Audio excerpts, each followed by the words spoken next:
5 قسم کی رکاوٹ پیدا ہونے سے پہلے 5 باتوں کو غنیمت جان کر ان سے فائدہ اٹھا لو۔ موقع ہاتھ سے نکلنے کے بعد افسوس کے علاوہ کچھ اور نصیب نہیں ہوگا۔ جی ہاں، آپ علیہ الصلوۃ والسلام نے ایک شخص کو نصیحت کرتے ہوئے فرمایا، اغتنم خمسا قبل خمس، 5 چیزوں کی رکاوٹ پیدا ہونے سے پہلے 5 باتوں کو غنیمت جان لو۔ سب سے پہلی نصیحت آپ علیہ الصلوۃ والسلام نے فرمائی، شبابک قبل حرمک، بڑھاپا آنے سے پہلے اپنی جوانی سے فائدہ اٹھا لو۔ اپنی جوانی کی قیمت سمجھ لو اور جوانی میں عبادت کر لو۔ جس بہتر انداز میں جوانی میں آدمی کام کر سکتا ہے اور جوانی میں عبادت کر سکتا ہے، بڑھاپا آنے کے بعد نہیں کر سکتا۔ بڑھاپا آنے کے بعد آدمی خود دوسرے کی خدمت کا محتاج ہو جاتا ہے۔ یہی تو وجہ ہے کہ جوان آدمی کی عبادت اللہ رب العزت کو سب سے زیادہ پسندیدہ ہے، اور قیامت کی شدید گرمی میں عبادت گزار نوجوان کو عرش الہی کا سایہ نصیب ہوگا۔ اسی لیے آپ علیہ الصلوۃ والسلام نے فرمایا، شبابک قبل حرمک، بڑھاپا آنے سے پہلے اپنی جوانی سے فائدہ اٹھا لو۔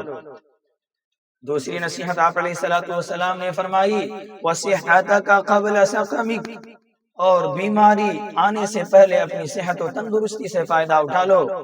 صحت و تندرستی کی حالت میں اللہ کی عبادت کر لو۔ صحت و تندرستی کی قیمت کو سمجھ لو۔ بیماری آ جانے کے بعد کوئی بھی کام نہیں کر سکتے، وہ بیماری خود کام کے لیے رکاوٹ بن جاتی ہے۔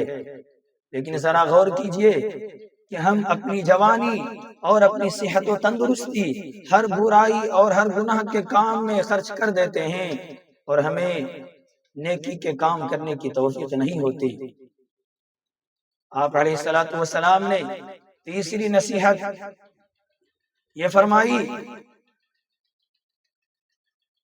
وغناک قبل فقرک، تنگ دستی اور فقیری آنے سے پہلے اپنی مالداری سے فائدہ اٹھا لو۔ مال کا حال ہر ایک لوگوں کے نظروں کے سامنے ہے، المال غاد وراح، کہ مال صبح آتا ہے شام کو چلا جاتا ہے۔ ایک آدمی ہے جن کے پاس ابھی مال ہے، عیش و عشرت میں ہے، لیکن کل اسی آدمی کا ہاتھ خالی ہو سکتا ہے اور عیش و عشرت اس کی ختم ہو سکتی ہے۔ اور ایک آدمی وہ ہے جو آج تنگ دست ہے، فقیر ہے، قلاش ہے، مفلس ہے، لاچار ہے، مجبور ہے، لیکن کل اسی آدمی کے ہاتھ میں مال و دولت ہو سکتی ہے اور وہی انسان عیش و عشرت میں ہو سکتا ہے۔ اسی وجہ سے آپ علیہ الصلوۃ والسلام نے فرمایا، وغناک قبل فقرک، کہ تنگ دستی آنے سے پہلے ہی اپنی مالداری سے فائدہ اٹھا لو۔ اپنے مال کو صحیح جگہ پر راہ خدا میں خرچ کر لو۔ آج اگر حج فرض ہے تو آج ہی حج کر لو۔ اس سال اگر فرض ہے تو اسی سال اس اہم فریضے کو ادا کر لو۔